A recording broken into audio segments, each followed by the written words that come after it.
Bonjour, je me présente, je m'appelle Ngoyaka Pingategra, étudiante en L2 Phasé LMD à l'Université protestante au Congo. Aujourd'hui, nous allons présenter la contingence de la gestion de ressources humaines selon Nisette et Pichot. Tout d'abord, nous allons parler de ces deux auteurs, Nisette et Pichot.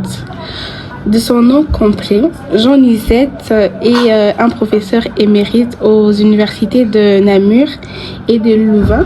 Il est aussi auteur d'ouvrages dans les domaines de l'analyse des organisations et de l'agroécologie.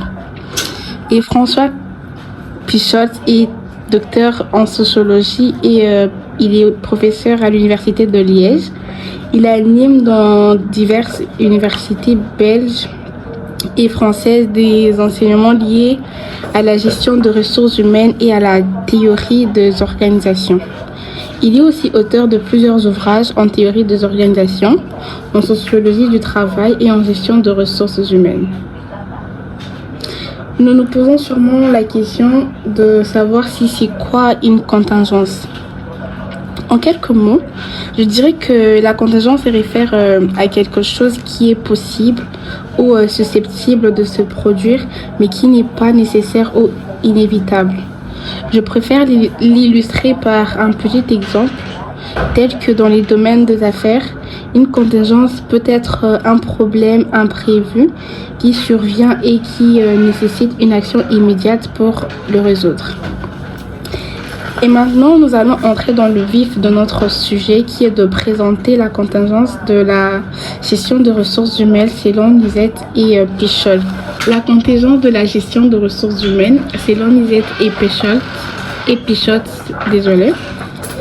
se concentre sur l'idée que les pratiques de gestion de ressources humaines doivent s'adapter aux circonstances spécifiques et aux environnements changeant des organisations selon leurs perspectives.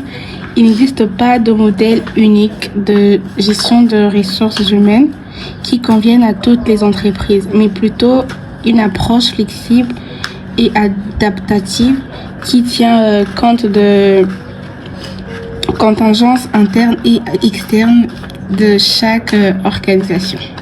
Les contingences internes incluent les caractéristiques propres à l'entreprise telles que sa taille, sa structure organisationnelle, sa culture d'entreprise et ses objectifs stratégiques. Les contingences externes englobent les facteurs externes à l'entreprise comme les contextes économiques, la législation du travail, la concurrence sur le marché du travail et les attentes de parties partantes. En pratiquant la théorie de la contingence à la gestion de ressources humaines, Nisette et Pichot mettent en avant l'importance d'adapter les pratiques de gestion de ressources humaines en fonction de ces contingences spécifiques. Cela implique de concevoir des politiques et de stratégies de gestion de ressources humaines flexibles et évolutives, capables de s'ajuster aux changements internes et externes pour optimiser la performance organisationnelle et le bien-être des employés. Voilà en quelques mots notre présentation sur la contingence de la gestion des ressources humaines selon Nisette et Pichot.